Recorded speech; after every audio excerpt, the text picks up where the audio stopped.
15 अगस्त 1947 अंग्रेज 200 साल हिंदुस्तान पे राज करके वापस जा रहे थे, मगर जाने से पहले उन्होंने हिंदुस्तान को 2 हिस्सों में बांट दिया था। भारत के 2 टुकड़े होने थे, एक कहलाएगा हिंदुस्तान और दूसरा पाकिस्तान। हिंदुस्तान के नक्शे में सियासत की लकीरें खिंच गई थी। जमीन के साथ साथ इंसानों का बंटवारा भी होना था। लोगों को आज चुनना था, हिंदुस्तान या पाकिस्तान। सदियों से जिन गांवों में बसा करते थे, आज उसे छोड़कर दूसरे मुल्क जाना होगा। और वक्त कम था। इंसानियत मानो आज यतीम हो गई थी। लोगों का काफिला भूखा प्यासा अपने अपने मुल्क की तरफ रवाना हो गया था। ज्यादातर मुसलमान पाकिस्तान की सरजमीन पर बसना चाहते थे, मगर बहुत से मुसलमान ऐसे भी थे जिन्होंने हिंदुस्तान को न छोड़ने का फैसला किया। लोगों के बंटवारे में इंसानों के साथ इंसानियत का भी खून बहा। सरहद तय हो चुकी थी। कांटों के उस तरफ पाकिस्तान था और इस तरफ हिंदुस्तान। अंग्रेजों से आजादी के बाद हम सरहदों में कैद हो गए थे। बंटवारे के 2-3 साल बाद पाकिस्तान और हिंदुस्तान की सरकारों को ये ख्याल आया कि नैतिक अपराधियों की तरह पागलों का तबादला भी होना चाहिए। यानी जो मुसलमान पागल हिंदुस्तान के पागलखानों में हैं, उन्हें पाकिस्तान पहुंचा दिया जाए, और जो हिंदू और सिख पागल पाकिस्तान के पागलखानों में मौजूद हैं, उनको हिंदुस्तान के हवाले कर दिया जाए। मालूम नहीं ये बात सही थी या गलत, लेकिन विद्वानों के फैसले के मुताबिक इधर उधर ऊंचे स्तर पर कॉन्फ्रेंसें हुई और आखिर में एक दिन पागलों के तबादले के लिए तय हो ही गया। अच्छी तरह छानबीन की गई। वो मुसलमान पागल जिनके रिश्तेदार हिंदुस्तान ही में थे, वहीं रहने दिए गए। जो बाकी बचे, उनको सीमा पर भेज दिया गया। यहाँ पाकिस्तान में चूंकि करीब करीब सभी हिंदू सिख जा चुके थे, इसलिए किसी को रखने रखाने का सवाल ही पैदा न हुआ। जितने हिंदू सिख पागल थे, सब के सब पुलिस की हिफाजत में सरहद पर पहुंचा दिए गए। उधर का मालूम नहीं, लेकिन इधर लाहौर के पागलखाने में जब इस तबादले की खबर पहुंची तो बड़ी दिलचस्प बातें होने लगी।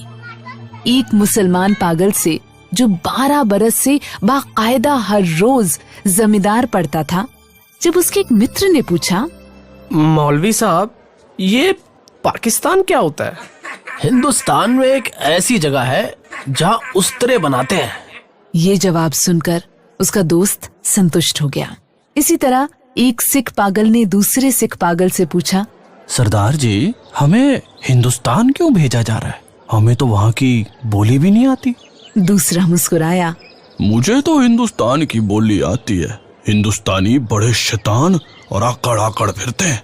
एक दिन नहाते नहाते एक मुसलमान पागल ने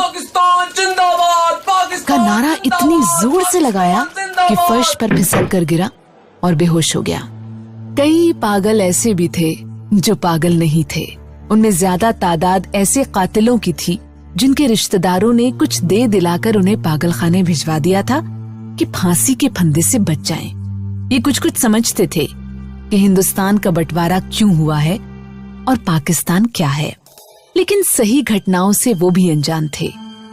अखबारों से कुछ पता नहीं चलता था और पहरेदार सिपाही अनपढ़ और मूर्ख थे। उनकी बातचीत से भी कोई नतीजा नहीं निकलता था। उनको सिर्फ इतना मालूम था कि एक आदमी मोहम्मद अली जिन्ना है, जिसको कायदे आजम कहते हैं। उसने मुसलमानों के लिए एक अलग देश बनाया है जिसका नाम पाकिस्तान है।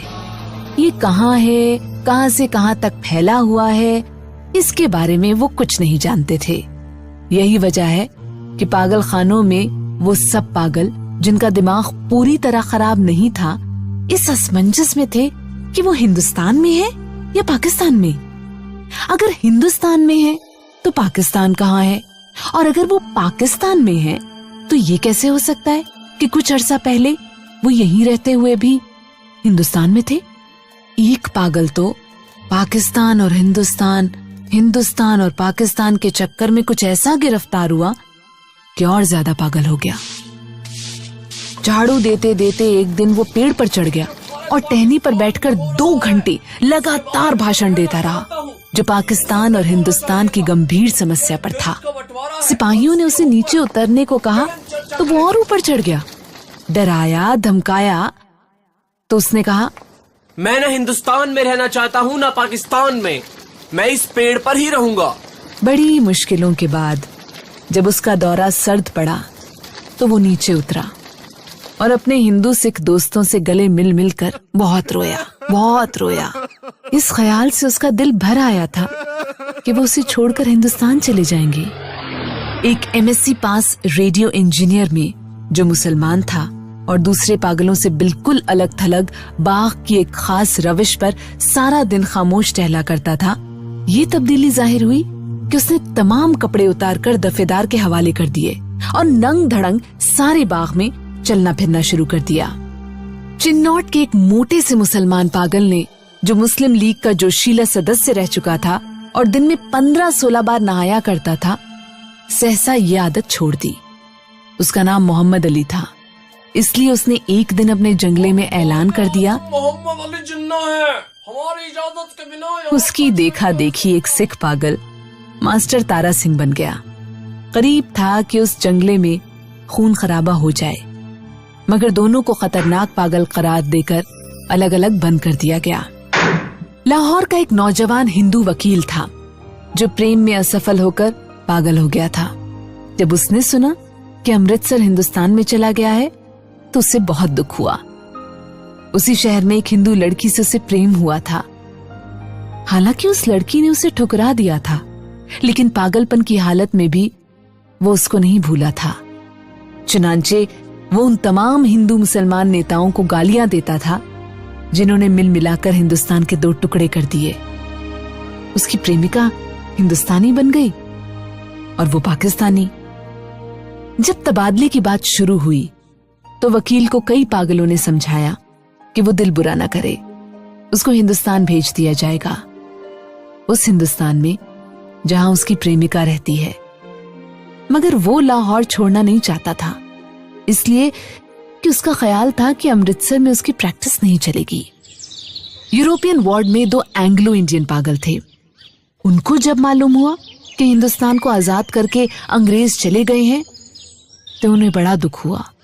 वो छिप छिप कर घंटों इस महत्वपूर्ण समस्या पर विचार करते कि पागल खाने में अब उनकी हैसियत क्या होगी। यूरोपियन वार्ड रहेगा या उड़ा दिया जाएगा? ब्रेकफास्ट मिला करेगा या नहीं? उन्हें डबल रोटी के बजाय ब्लडी इंडियन चपाती तो नहीं खानी पड़ेगी? एक सिख था जिसे पागल खाने में आए 15 बरस हो चुके थे। उसके मुंह से हर वक्त ये अजीब गरीब शब्द सुनने में आते थे। ओ पड़दी गुड़गुड़ दी अनेक कसदी बेध्याना दी मूंग दी दाल ऑफ दी लालटेन। न दिन को सोता था न रात को। पहरेदारों का ये कहना था कि 15 बरस के लंबे अरसे में वो पल भर के लिए भी न सोया था, लेटता भी नहीं था। अलबत्ता कभी कभी किसी दीवार के साथ टेक लगा लेता था। हर वक्त खड़े रहने से उसके पांव सूज गए थे, पिंडलियां भी फूल गई थीं। मगर इस शारीरिक कष्ट के बावजूद वो लेटकर आराम नहीं करता था। हिंदुस्तान, पाकिस्तान और पागलों के तबादले के बारे में जब कभी पागल खाने में बातचीत होती तो वो ध्यान से सुनता। सरदार जी, हिंदुस्तान और पाकिस्तान का ये जो मसला चल रहा है, इसके बारे में आपका क्या ख्याल है? ओ पड़दी गुड़गुड़ दी अनेक कसदी बेध्याना दी मूंग दी दाल ऑफ दी पाकिस्तान गवर्नमेंट। लेकिन बाद में ऑफ द पाकिस्तान गारमेंट की जगह of the Toba Tek Singh government ने ले ली और उसने दूसरे पागलों से पूछना शुरू किया कि टोबा टेक सिंह कहाँ है, जहां का वो रहने वाला है। लेकिन किसी को भी मालूम नहीं था कि वो पाकिस्तान में है या हिंदुस्तान में। जो बताने की कोशिश करते थे वो इस चक्कर में उलझ कर रह जाते थे कि सियालकोट पहले हिंदुस्तान में था पर अब सुना है कि पाकिस्तान में है। क्या मालूम है कि लाहौर जो आज पाकिस्तान में है कल हिंदुस्तान में चला जाए या सारा हिंदुस्तान ही पाकिस्तान बन जाए। और ये भी कौन सीने पर हाथ रखकर कह सकता था कि हिंदुस्तान और पाकिस्तान दोनों किसी दिन सिरे से गायब ही ना हो जाएं। उस सिक्के केश छिद्रे होकर बहुत थोड़े रह गए थे। चूंकि बहुत कम ना आता था इसलिए दाढ़ी और सिर के बाल आपस में जम गए थे, जिसकी वजह से उसकी शक्ल बड़ी भयानक सी हो गई थी। मगर आदमी निरीह था। 15 बरसों में उसने किसी से झगड़ा फसाद नहीं किया था। पागल खाने के जो पुराने पुराने मुलाजिम थे वो उसके बारे में इतना जानते थे कि टोबा टेक सिंह में उसके कई खेत थे। अच्छा खाता पीता जमींदार था और अचानक दिमाग उलट गया। उसके रिश्तेदार उसे लोहे की मोटी मोटी जंजीरों में बांध कर लाए और पागल खाने में भर्ती करा गए। महीने में एक बार ये लोग मुलाकात के लिए आते थे और उसकी खैर खबर पूछकर चले जाते थे। एक अरसे तक ये सिलसिला जारी रहा, पर जब पाकिस्तान हिंदुस्तान की गड़बड़ शुरू हुई तो उनका आना बंद हो गया। उसका नाम बिशन सिंह था, मगर सब उसे टोबा टेक सिंह कहते थे। उसको ये कतई मालूम नहीं था कि दिन कौन सा है, महीना कौन सा है या कितने साल बीत चुके हैं। लेकिन हर महीने जब उसके सगे संबंधी उससे मिलने के लिए आते थे तो उसे अपने आप पता चल जाता था। चुनांचे वो दफेदार से कहता था कि उसकी मुलाकात आ रही है। उस दिन वो अच्छी तरह नहाता, शरीर पर खूब साबुन मलता और सिर में तेल डालकर कंघी करता। अपने कपड़े जो कभी इस्तेमाल नहीं करता था निकलवा के पहनता और यूं बन सवर कर मिलने वालों के पास जाता। वो उससे कुछ पूछते तो चुप रहता या कभी कभार ऊपर दी गुड़ दी अनेकस्ती बेंधियाना दी मूंग दी दाल ऑफ द लालटेन। उसकी एक लड़की थी जो हर महीने एक उंगली बढ़ती बढ़ती 15 बरसों में जवान हो गई थी। बिशन सिंह उसको पहचानता ही न था। वो बच्ची थी तो अपने बाप को देखकर रोती थी। जवान हुई तब भी उसकी आंखों से आंसू बहते थे। पाकिस्तान और हिंदुस्तान का किस्सा शुरू हुआ तो उसने दूसरे पागलों से पूछना शुरू किया कि टोबा टेक सिंह कहाँ है। जब संतोषजनक उत्तर ना मिला तो उसकी कुरेद दिन दिन बढ़ती गई। अब मुलाकात भी नहीं आती थी।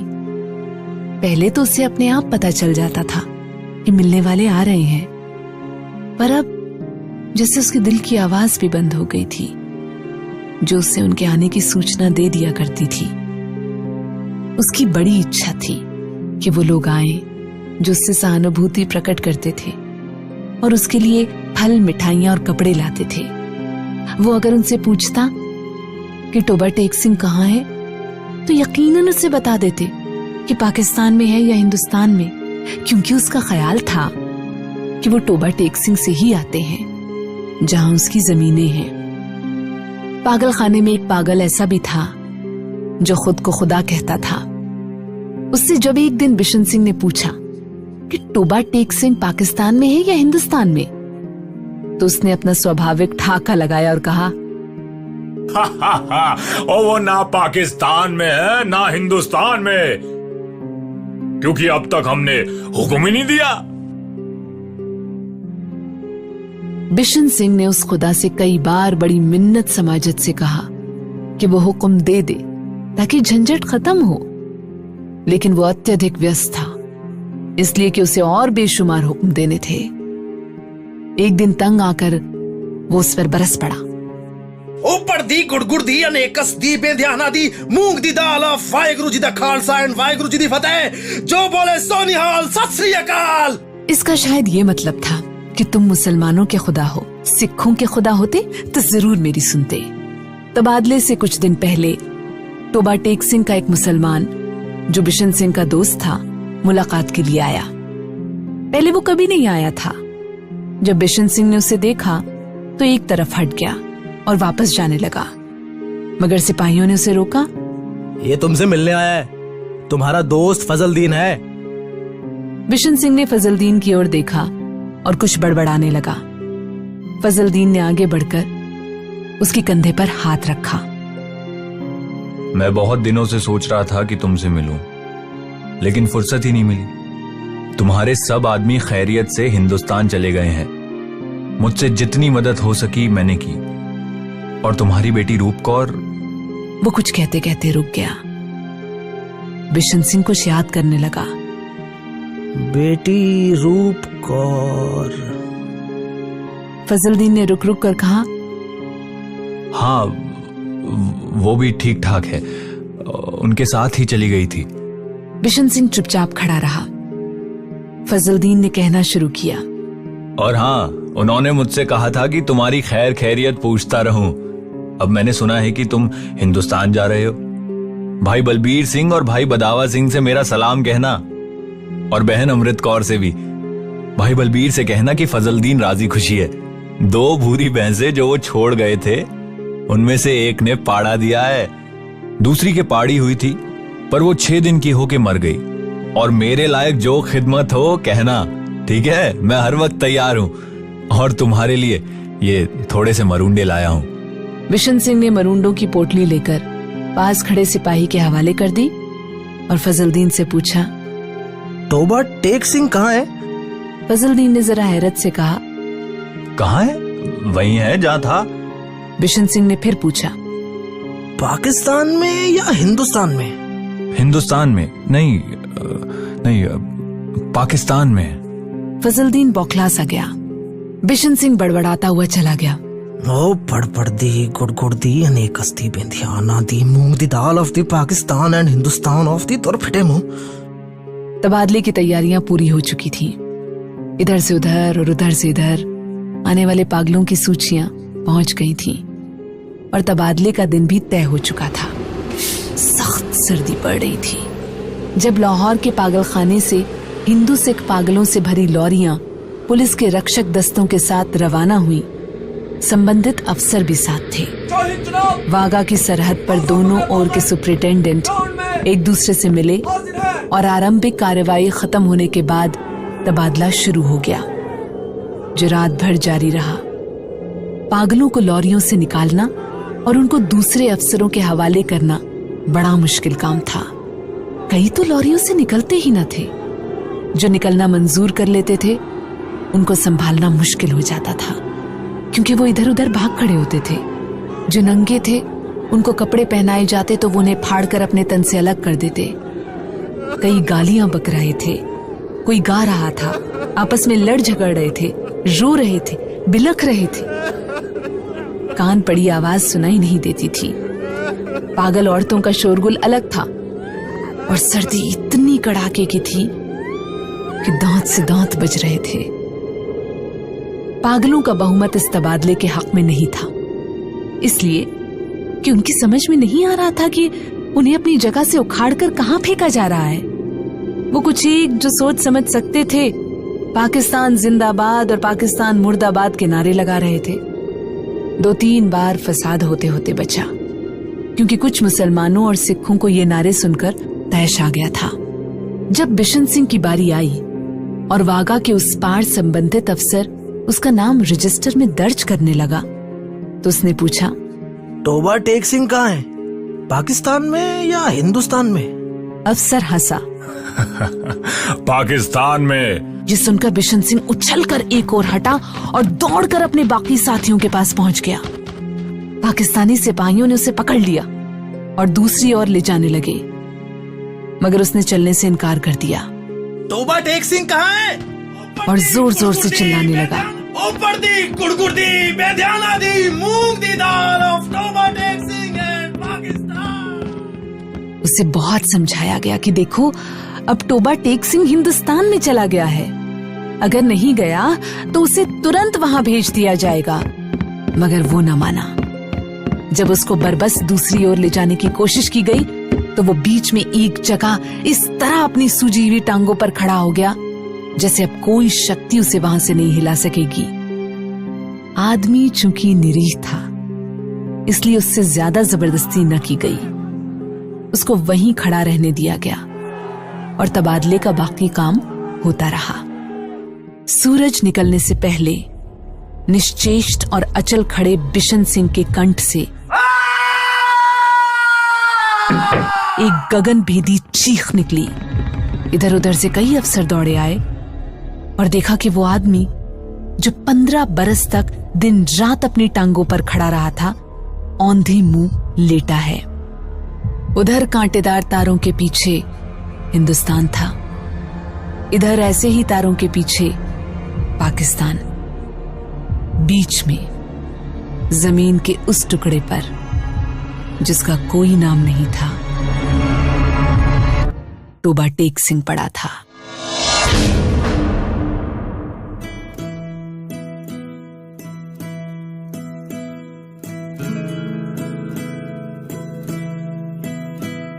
हिंदुस्तान का तकसीम, भारत का बंटवारा किसको समझ आया है आज तक?